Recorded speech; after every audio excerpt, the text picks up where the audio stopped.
निश्चय धर्म क्या है, वो लोग कौन बताएगा। व्यवहार धर्म मतलब क्या और निश्चय धर्म मतलब क्या।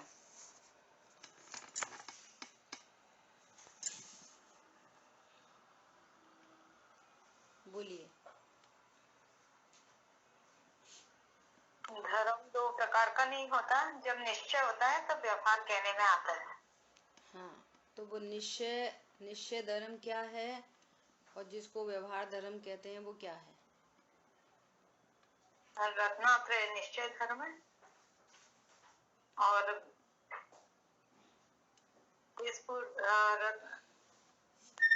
व्यवहार जो जो कुछ भी पूजा पाठ आता है उसके लिए जो भी कुछ होता है ना, वो सब व्यवहार धर्म। कोई और कहेगा इस बात को। निश्चय धर्म क्या, व्यवहार धर्म क्या। निश्चय धर्म यथार्थ है और व्यवहार धर्म उसको प्रतिपादन करता है, पर वो यथार्थ नहीं है, वो असत्यार्थ है। और निश्चय धर्म जो है वो सत्यार्थ है। तो उसको वो उपादेय है और व्यवहार धर्म ये है। बहुत अच्छा। लेकिन अपन ये पूछ रहे हैं कि वो निश्चय धर्म क्या है, किसको कहेंगे निश्चय धर्म। वो कौन सी परिणति है। शुद्ध परिणति है, वो हमें सब सुख में देती है। बहुत बढ़िया। अतीन्द्रिय सुख प्राप्त करते हैं। और भी कोई बताएगा। बोलिए। निताशा जैन।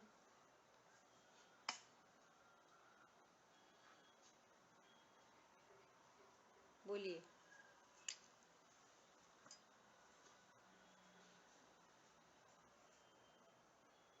निताशा जैन, आवाज आ रही है आपको। निश्चय धर्म का परिणाम मुक्ति और सुख है और व्यवहार धर्म का वो असत्यार्थ होने से संसार का कारण है। बराबर है। जो वस्तु जिसकी है उसको उसी की कहना निश्चय है। पहले प्रश्न समझो। प्रश्न ये कहा जा रहा है निश्चय धर्म किसे कहते हैं, ये नहीं पूछ रहे। ये पूछ रहे हैं निश्चय धर्म क्या है, किस परिणति का नाम निश्चय धर्म है, किस परिणति का नाम व्यवहार धर्म है। प्रश्न ये चल रहा है। बोलो।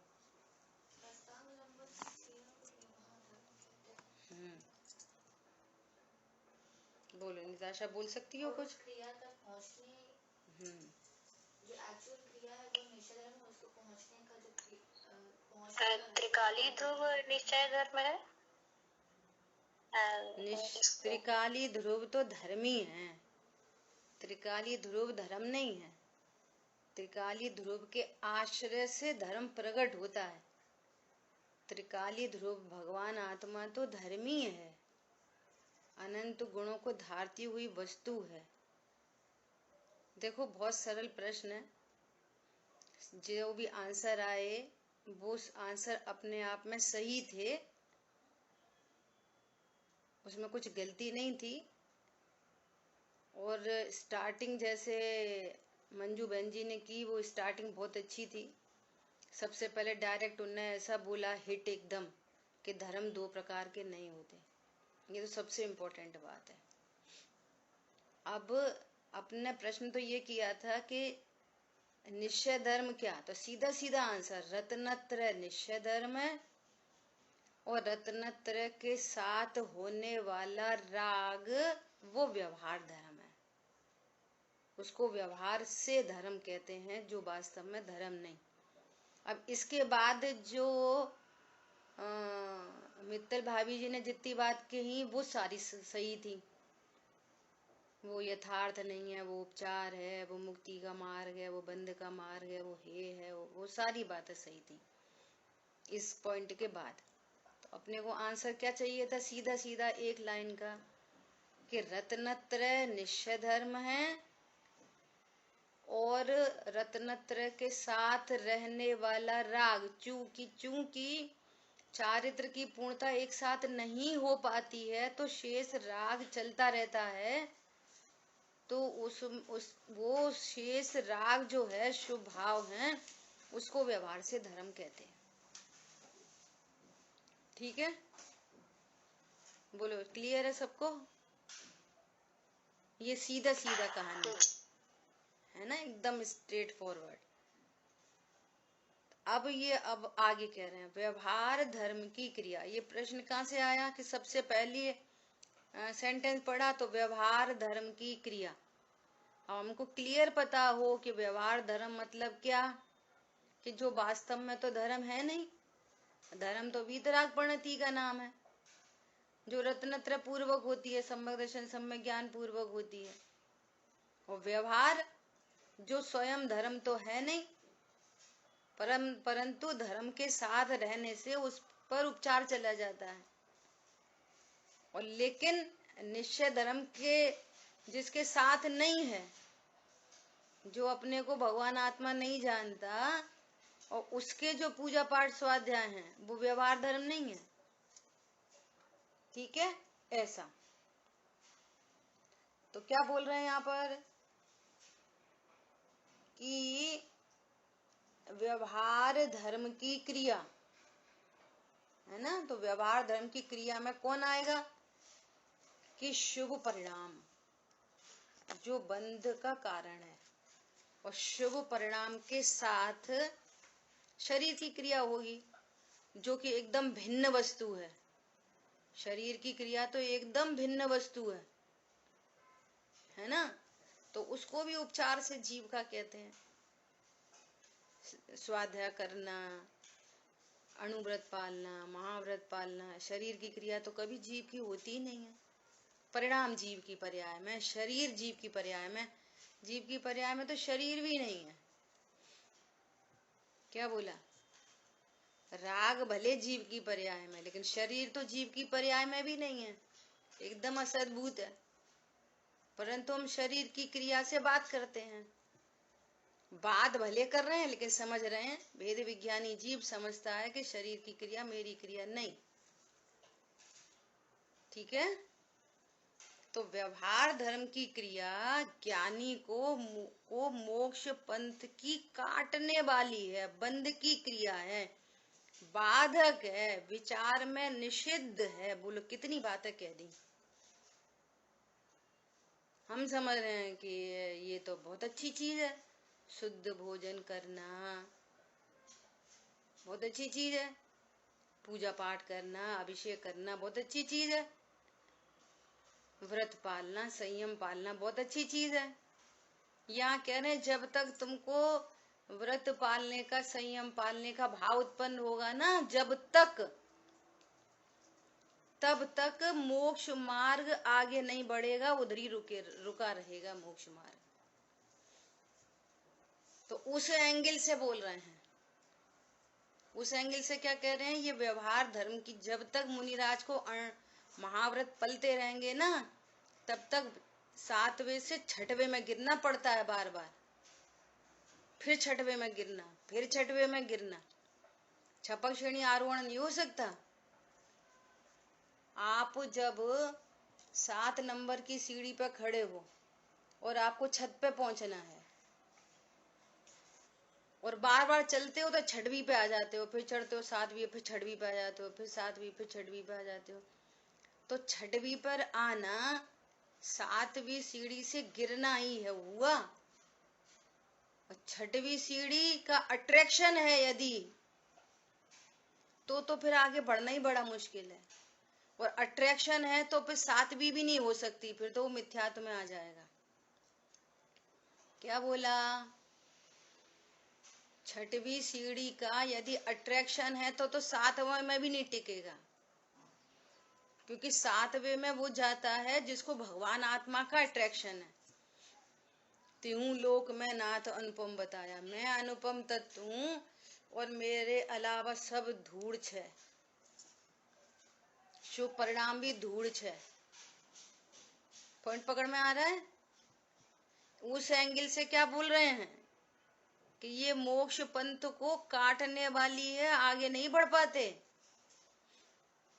अणुव्रत पढ़ते रहे तो 5वां बना रहेगा, अब अणुव्रत का अतिक्रमण करके स्वभाव में स्थिरता विशेष होने पर मुनि दशा आती है। हर गुण स्थान ऐसे ही बढ़ता है। उस गुण स्थान में होने वाले जो शुभ भाव हो रहे हैं उनको भी अतिक्रम करके स्वभाव की सन्मुखता के द्वारा गुण स्थान बढ़ता है। और अकेली सन्मुखता नहीं, चारित्र की स्थिरता विशेष हो कि स्वभाव सन्मुखता तो बहुत बार हो जाती है, लेकिन चारित्र की स्थिरता विशेष होती है, तब वो कषाय मिटती है। इसलिए क्या कह रहे हैं, बाधक है और विचार में तो वो निषिद्ध है, होती है। जब तक वो गुण स्थान है, पंचम गुण स्थान जब तक है, तब तक अणुव्रत होते ही हैं, परंतु उसके विचार में वो निषिद्ध बने रहते हैं। और उसके विचार में भगवान आत्मा उपादेय बना रहता है कंटिन्यूटी में, और उपादेय बना रह जाने से वो मोक्ष मार्गी बना हुआ है। अपन ने पिछली क्लास में एग्जाम्पल दिया था कि व्यापार धंधा करते हैं तो नुकसान हो जाता है, परंतु वो नुकसान उसके ज्ञान में निषिद्ध है। वो नुकसान भी वो प्रॉफिट के माध्यम से झेलता है। उसने कोई बड़ा शोरूम ले रखा है तो उसमें लाइटिंग, उसमें पूरी व्यवस्था, एसी, कूलर, पंखे, आने जाने वाले को चाय पानी, बैठना, सिटिंग अरेंजमेंट आदि आदि स्टाफ रखा है, सबका खर्चा उसको उपादेय नहीं मानता। इसी प्रकार होने वाले शुभ भाव को ज्ञानी धर्मात्मा कभी भी उपादेय नहीं जानता। हो मेरी ऐसी दशा जैसी तुम धारी है। प्रभु अब न अणुव्रत का विकल्प हो न महाव्रत का विकल्प हो, बस स्वभाव में स्थिर रह जाएं। खटकती है राग आदि परिणति विकारी, खटकती है वो शुभ भाव, क्योंकि वो विकारी भाव है, खटकता है, उसमें ऐसा भाव नहीं आता। देखा, हम तो इतना संयम पालते। संयम तब पल रहा है जब स्वभाव की सन्मुखता नहीं है, स्थिरता विशेष नहीं हो पा रही। अद्भुत बातें हैं। देखो क्या कह रहे हैं, सम्यक दृष्टि को हाँ निषिद्ध है, वह भली है, ऐसी भ्रांति नहीं करनी चाहिए। क्या बोल रहे हैं, जिनके ज्ञानी को ये विचार में निषिद्ध है, ऐसी भ्रांति नहीं करनी चाहिए। सम्यक दृष्टि को वह क्रिया चारित्र मोह के बलात्कार से होती है। लो, चारित्र मोहिनी कर्म का तीव्रतम उदय हो और ये स्वभाव में स्थिर न रह सके, तो उसके ऊपर निमित्त के ऊपर डाल के कह रहे हैं कि चारित्र मोहिनी कर्म के तीव्र उदय से ये परिणति होती है। ज्ञान वर्णादि बंद करती है। ये जो शुभ भाव है ना, व्रत नियम संयम दया दान, ये ज्ञान वर्णी कर्म का बंद करती है। चर्चा हो गई थी अपनी जीव पुण्य पाप तत्व के बीच में कि शुभ भाव से भी ज्ञान वर्णादि कर्म का बंद होता है, अशुभ भाव से तीव्र होता है और शुभ भाव से मंद होता है, लेकिन बंद होता है शुभ परिणाम से। शुभ परिणाम से कोई धर्म नहीं होता, इतना क्लियरिटी चाहिए। धर्म तो उस चीज का नाम है जिससे कर्म कटते हों। पुण्य भाव में ये सामर्थ्य नहीं है कि वो उस कर्म को काट दे, उसकी निर्जरा कर दे। ये ताकत शुभ परिणाम में नहीं है। भैया ऐसा दृष्टांत देते हैं इस बात के लिए कि शुभ भाव में कितनी ताकत है। एक बार एक हाथी जंगल से झूमता हुआ निकल रहा अपने मस्ती में, और दो चींटी पेड़ पे खेल रही अपना, है ना। तो जैसे हाथी उधर से निकला और हाथी ने जैसी चिंगाड़ मारी तो एक चींटी धोखे में गिर पड़ी। किसके ऊपर? हाथी के ऊपर। तो दूसरी चींटी क्या बोल रही ऊपर से, दबा ले मौका अच्छा है। समझ में आ रही है बात? ये मिथ्यात्व, अनंतानुबंधी, ये ज्ञानावर्णी, इनका अभाव होने के लिए ये शुभ भाव में इतनी सामर्थ्य नहीं है। चींटी के समान है ये शुभ परिणाम कि मिथ्यात्व के हाथी को दबा दे। समझ में आ रही है बात?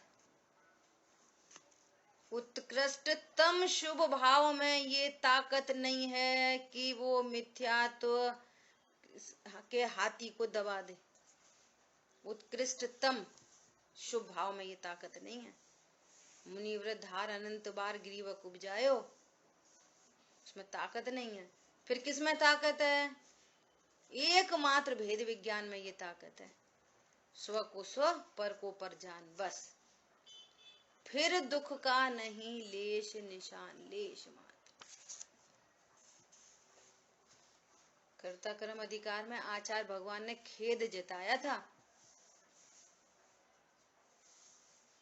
अभी भी यदि हम दुख दूर करने का उपाय परद्रव्य के थ्रू कर रहे हैं तो बहुत खेद की बात हो गई। फिर बहुत खेद की बात है।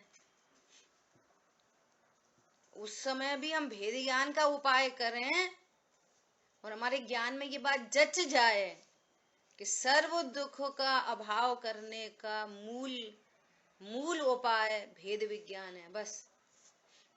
और किसी प्रकार से दुख को दूर नहीं किया जा सकता, कर्मों का छेदन नहीं किया जा सकता।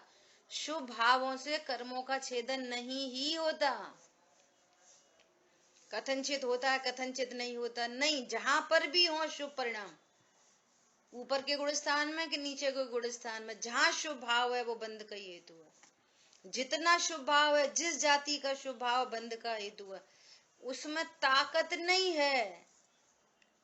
उसमें ताकत नहीं है कि वो मोक्ष मार्ग को उत्पन्न कर दे और ज्ञानावर्णादि कर्मों का क्षय कर दे। क्या कहा?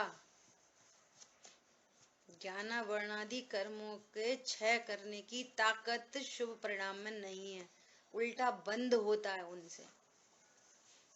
तो क्या करें? हमको शुभ भाव होते हैं तो नहीं करें, होते हैं तुम तो भेद ज्ञान करो। अब हम आगे से शुभ भाव नहीं करेंगे, मत करो, भेद विज्ञान करो। और भेद विज्ञान का विकल्प हाईएस्ट शुभ भाव है, यही असली शुभ भाव है। शुभ भाव उसको कहते हैं जो शुद्धता का हेतु है हो।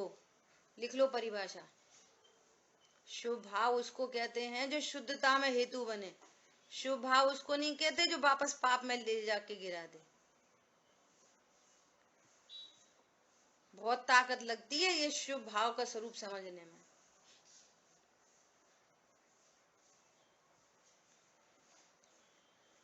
बार बार पीछे से ब्लिंकिंग हो रही है बोलने के लिए, पर अपन अवॉइड कर रहे हैं, परंतु फिर भी बहुत तीव्र हो रहा है परिणाम। कल किसी ने एक वो भेजी है वीडियो क्लिप आचार्य श्री की, और वे निषेध कर रहे हैं कि कौन कहता है कि पुण्य भाव है। और जो ऐसा कहता है पुण्य भाव है वो न कुंद कुंद को जानता, न अमृतचंद्र को, न वो पद्म प्रमलधारी देव को, किसी को नहीं जानता।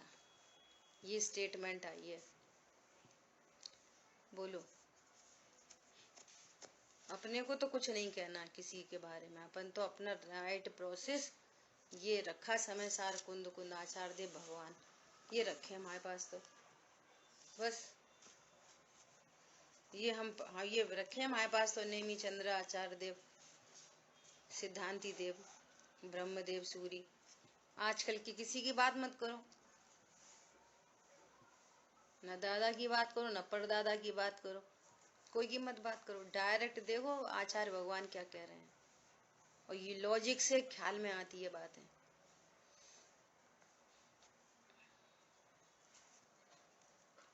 आ रही बात समझ में? बोलो, अभी जितनी चर्चा हुई उसमें से एक पॉइंट को कौन बोलेगा? सिर्फ एक पॉइंट, शुभ भाव के लिए एक पॉइंट बोलो। बिल्कुल। शुभ भाव बंध का हेतु होते हैं, क्योंकि ये मोक्ष मार्ग प्रशस्त नहीं करते हैं और इनसे कर्म भी नहीं करते हैं। शुभ भाव उसे कहते हैं तो शुद्धता में हेतु बने। बहुत बढ़िया, बहुत ही बढ़िया। ये परफेक्शन चाहिए एकदम। वो शुभ भाव है जो बंध का हेतु है। शुभ भाव में ताकत नहीं है बंध का अभाव करने की। हम अपने मन से ही खुश हो रहे हैं फालतू में ही, हमें तो बहुत अच्छा, मैं तो बहुत अच्छा। गजब की बात है। संवर निर्जरा अंश मात्र भी नहीं करती, वो शुभ परिणति संवर निर्जरा किंचित मात्र भी नहीं करती, एकांत रूप से बंद करती है। पाप परिणाम तीव्र बंद करता है, शुभ परिणाम मंद बंद करता है, बंद करता है।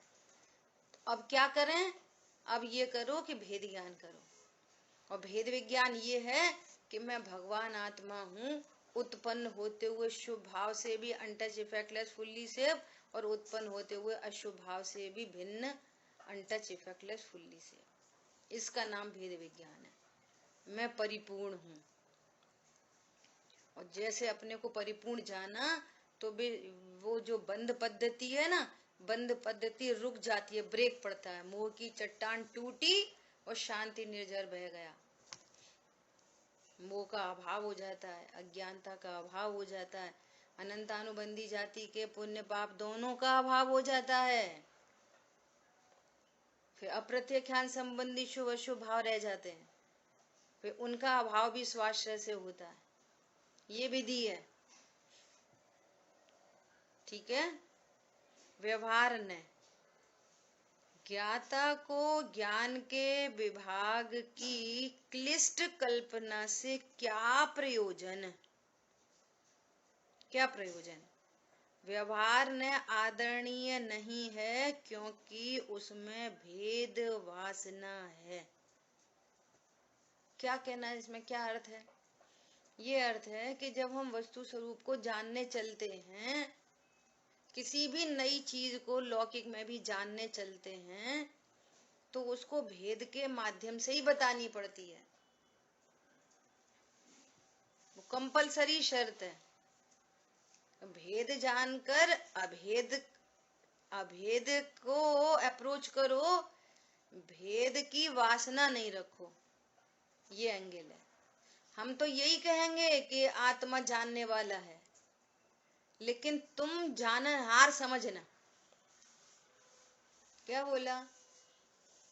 और कोई ऐसा बोले हाँ मैं तो जानने वाला हूँ, जानने वाला, त्रिकाली ध्रुव धर्मी अनंत गुण संपन्न, ख्याल में नहीं हो, और ऐसा बोलता रहे मैं तो जानने वाला हूँ, जानने वाला हूँ। ये भेद वासना है।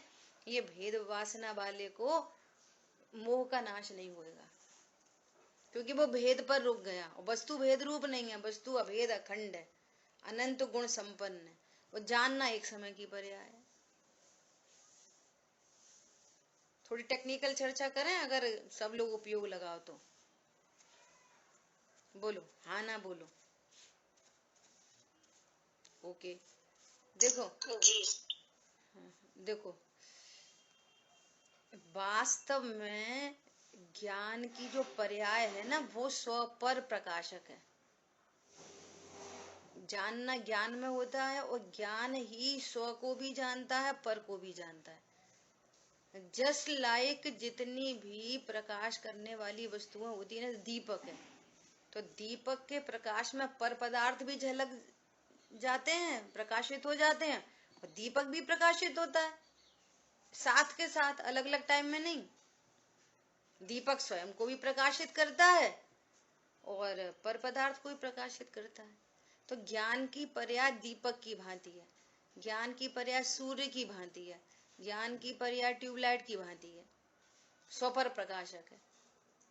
तो जो भगवान आत्मा को ज्ञायक नाम दिया जाता है ना, वो इस ज्ञान की पर्याय के कारण दिया जाता है। ज्ञायक तो वास्तव में ज्ञान की पर्याय है, और अपन बराबर बोलते हैं जब ज्ञान में स्वज्ञेय बने। ज्ञायक ज्ञेय है, कौन सा ज्ञेय? स्वज्ञेय। किसके लिए? ज्ञान की पर्याय के लिए। ज्ञायक नहीं जानता, ज्ञायक तो बॉस है। और ज्ञान में स्वज्ञेय बनता है, ज्ञान में परज्ञेय बनते हैं। तो ज्ञायक कौन हो गया? ज्ञेय। कौन सा ज्ञेय? स्वज्ञेय। ज्ञायक कौन है? ज्ञान की पर्याय। और ज्ञान की पर्याय से अभेद करके जीव को ज्ञायक कहते हैं। समझ में आ गई बात? बोलो। ऐसा ज्ञान की पर्याय के कारण ज्ञायक तो ज्ञान की पर्याय है। कैसे? कि वही तो स्वज्ञेय को जानती है और वही तो परज्ञेय को जानती है। स्वपर प्रकाशक कहते हैं। तो त्रिकाली ध्रुव स्वपर प्रकाशक नहीं है, वो तो बॉस है, उसको ज्ञान जानता है। फिर ऐसे नहीं जानता कि मैं ज्ञान हूं और ये ज्ञायक है, मैं ज्ञायक हूं, ऐसा अभेद रूप से जानता है। ठीक है, ये स्पेशल बात है। भावलिंगी मुनि को जो शुभोपयोग वर्तता है वह कषाय कण अनिष्ट होने से आश्रव ही है। आश्रव है भावलिंगी मुनि कह रहे हैं। भावलिंगी मुनि को भी जो शुभोपयोग वर्तता है, चारा जमीन देख के चलने का भाव आता है, हित मित्र प्रिय वचन बोलने का भाव आता है, मौन रहने का भाव आता है, जो भी परिणाम आते हैं वे सब क्या हैं? शुभ परिणाम होने से बंध के ही हेतुओं से उनको पुण्य बंध होता है, बंध हो रहा है। वह शुभोपयोग शुद्धात्म परिणति से विरुद्ध ऐसे राग के साथ संबंध वाला है। वो शुभोपयोग क्या है? राग के साथ संबंध रखने वाला है। ऐसा समझ में आई बात?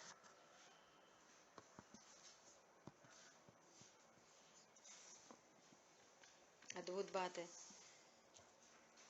वह शुभोपयोग शुद्धात्म परिणति से विरुद्ध ऐसे राग के साथ संबंध वाला है।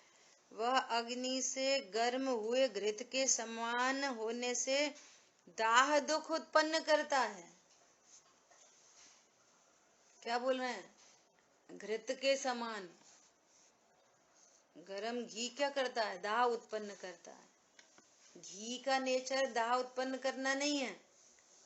घी तो शीतलता प्रदान करता है, लेकिन जो घी अग्नि के साथ संयोग वाला है तो वो दाह को उत्पन्न करता है ना? ऐसे ही जो ज्ञान कषाय के संबंध वाला है वो दुख को उत्पन्न करता है। ऐसा व्यवहार ने इस प्रकार इस पद्य द्वारा परम जिन योगीश्वर ने वास्तव में व्यवहार आलोचना के प्रपंच का उपहास किया है। देखो, हंसी, व्यंग और तिरस्कार किया है। व्यवहार आलोचना, आलोचना क्या होती है? नदियन बिच चीर डुराए बिन देखे बुहारी कीनी। ये आलोचना कर रहा है, अपने दोषों की आलोचना हो रही है ना? तो क्या कह रहे हैं कि व्यवहार आलोचना में ही रुक जा। हाँ भैया सही बात है, अपन कैसे कैसे पाप करते, कैसे इतने इस तरह के विकल्प चलते हैं कि कैसा अद्भुत शासन है। बहुत ही अद्भुत बात को समझ लेना बहुत मार्मिक बिंदु है, बहुत मार्मिक बात है। जो आलोचना ही नहीं करे सो मिथ्या दृष्टि। जिसको अपने दोष का ही नहीं पता चले वो मिथ्या दृष्टि, बल्कि तीव्र कषाई। क्या बोला? जो अपने दोष को स्वीकार ही नहीं करे वो मिथ्या दृष्टि प्लस तीव्र कषाई। और जो अपने दोष को स्वीकार करके रोता ही रहे, हमसे दोष हो गया, हे भगवान दोष हो गया, हे भगवान दोष हो गया, और दोष को स्वीकार करते करते डिप्रेशन में चला गया, इसने ऐसा ऐसा द्वेष स्वीकार किया, दोष हमसे क्यों हो गई, डिप्रेशन में चला गया। और ये अपने दोष को स्वीकार ही नहीं करता और अपना हाई उसमें रहता है, व्यग्र में, व्यग्रता है, इसको छुप देता है। ये दोनों ही रॉन्ग वे हैं। स्वीकार भी करना, स्वीकार नहीं करोगे तो बात नहीं बनेगी, तो तीव्र कषाय में जाओगे। और स्वीकार किया तो स्वीकार ही मत करे रहना, स्वीकार करके और भगवान आत्मा के आश्रय द्वारा उसका अभाव करना। समझ में आ रही है बात? कल है ना, कल एक एसपी भारिल जी ने एक ऐसा मैसेज भेजा, क्या कि बहुत लोग क्या करते हैं कि अपने बारे में तो सोचते ही हैं और दूसरे के बारे में भी सोचते हैं। हमने उनसे ऐसा बोला, वो जाने क्या समझ रहे होंगे, तो उनने बोला कि भैया मैंने जो बोला उसकी जिम्मेदारी तो मेरी है, लेकिन तुमने क्या समझा इसकी मेरी कोई जिम्मेदारी नहीं। अब तुम क्या सोचते हो वो तुम्हारा मैटर है, उसके लिए मैं क्यों परेशान हूं। हाँ, जब आप बोलोगे तब हम समझेंगे। समझ में आ रही है बात? मैंने जो कहा सही कहा तो उसका जिम्मेदार मैं, और मैंने गलत कहा तो उसके जिम्मेदार मैं। तो दुनिया क्या सोचती होगी, वो क्या सोच रहे होंगे, हमारा तो ऐसा इंटेंशन नहीं था, वो उसकी जिम्मेदारी, तुम मत मरो उसके पीछे। समझ में आ रही है बात? अब इस बात पे दो धारा चली, दो कंडीशन हो सकती है। जैसे हमने जो बोल दी सो बोल दी, हमें भैया कोई सा मतलब नहीं, ये पॉइंट नहीं है वहां पर। देखो कैसा जिन शासन है, हमने तो भैया कह दी, देखो वो एसपी वारिल बोल रहे थे ना, हमने तो जो कह दी हमारी उसकी जिम्मेदारी, तुम क्या समझ रहे तुम्हारी जिम्मेदारी नहीं। भाई साहब, आपका इंटेंशन जो है ना उसका आपको बंद होएगा। दूसरा वाला सही समझ जाए ना आपकी बात ही, कम बुद्धि वाला, तो भी आपको बंद होएगा। समझ में आ रही है? हम तो जो कह दें हमें कोई सा मतलब नहीं, कोई क्या समझे, रॉन्ग वे। हमने क्या कह दिए भैया वो क्या समझेंगे, this is also the wrong way. ऐसा जिन शासन है। तो अब ये बताओ हम क्या समझे, कि सही सही समझो। पॉइंट समझ में आ रहा है? एक तीव्र कषाय की कोटि में जा रहा है, एक मंद कषाय की कोटि में जा रहा है। भैया वीतरागता चाहिए यहाँ पर, होते हुए परिणमन की स्वीकृति और उसके प्रति यथा योग्य व्यवहार आलोचना, और अकेली व्यवहार आलोचना नहीं, परमार्थ आलोचना। स्वभाव के सन्मुख कैसे टिकेगी, जो मिस्टेक हो गई वो स्वभाव की स्वीकृति कैसे। अब उदाहरण समझो, जैसे हमने किसी से पेंसिल मांगी और उसने हमें दी नहीं, तो हमको रोष आ गया। देखो हमसे जब मांगते हैं, कुछ भी मांगते हैं, सोना मांगा था हमने दे दिया, नजरासी पेंसिल नहीं दी, फिर वो परिणति अपने को कर दिया, अरे अपने को फाइल तो परिणाम ऐसे हो गए, परिणाम ऐसे हो गए, ये व्यवहार आलोचना हुई। और आप उसी पॉइंट पे टिके रहे, हमने तो उनको सोने की अंगूठी दी थी, उन्होंने तो हमसे पेंसिल के लिए मना कर दी, और उसको सही लगता रहेगा, इसमें क्या बात है, उनको देनी चाहिए। ये कंटिन्यूअस तीव्र कषाय चल रही है। समझ में आ रही है बात? और मंद कषाय जीव को, अरे कोई बात नहीं, दी तो ठीक है, नहीं दी तो अपनी योग्यता, अपन को नहीं मिलना होगा, अपने पाप का उदय होगा इसलिए नहीं दी होगी, ये मंद कषाय रूप परिणाम हो गए। लेकिन ये व्यवहार आलोचना से भी काम नहीं बनेगा, ये मंद कषाय रूप परिणाम है, बंद, ये से भी बंद होगा। फिर भेद विज्ञान करो, क्या ये पेंसिल, क्या मैं इस पेंसिल का करता हूँ, क्या इस पेंसिल से मेरे को लाभ होने वाला है, बोलो, ये मेरे लाभ की हेतु है। कोई यदि मुझे नहीं दे तो मेरा सम्यक दर्शन रुकता है, क्या इससे मुझे वीतरागता प्रकट होने वाली है, इन परद्रव्यों से मेरा क्या हित होने वाला है और क्या अहित होने वाला है। और पेंसिल की जगह बड़ी बड़ी चीजें रख लो, जो जो जिससे तुम्हारे को टेंशन होती हो। बोलो बोलो, ये पर पदार्थ में क्या इष्ट और क्या अनिष्ट, तो ज्ञान एकदम रिलैक्स हो जाएगा। अरे ये तो कोई इष्ट अनिष्ट है, ये तो मैं तो भगवान आत्मा हूँ, होने योग्य आघाती कर्म के अधीन है, दूसरे को क्या दोष देना।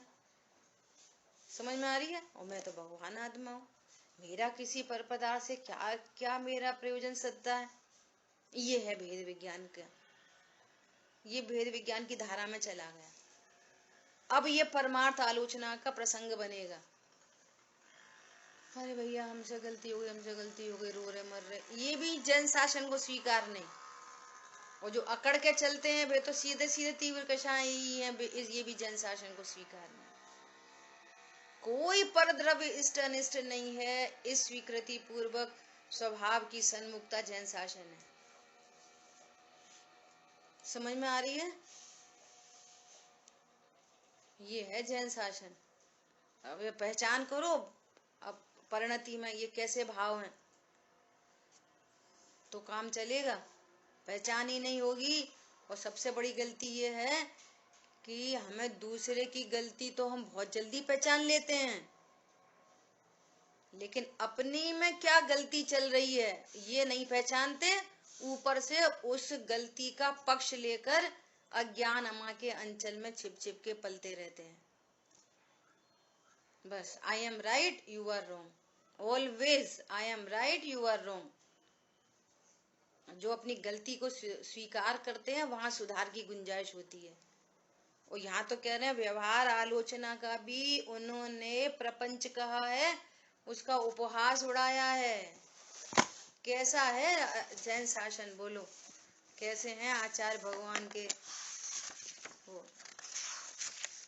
अभी तो परिशिष्ट अपना और बचा है, शेष चर्चा आगे करेंगे। सर्वज्ञ शासन जयवंत वर्ते, निर्ग्रंथ शासन जयवंत वर्ते। कहाँ? हमारे ज्ञान में। ठीक है। जिन वाणी के ज्ञान से सूझे लोकालोक, सो वाणी मस्तक नमो सदा दे तो हो दो। बोलिए द्वाशांगमयी जिनवाणी माता की जय हो। जय जिनेन्द्र सभी को। जय जिनेन्द्र सभी को।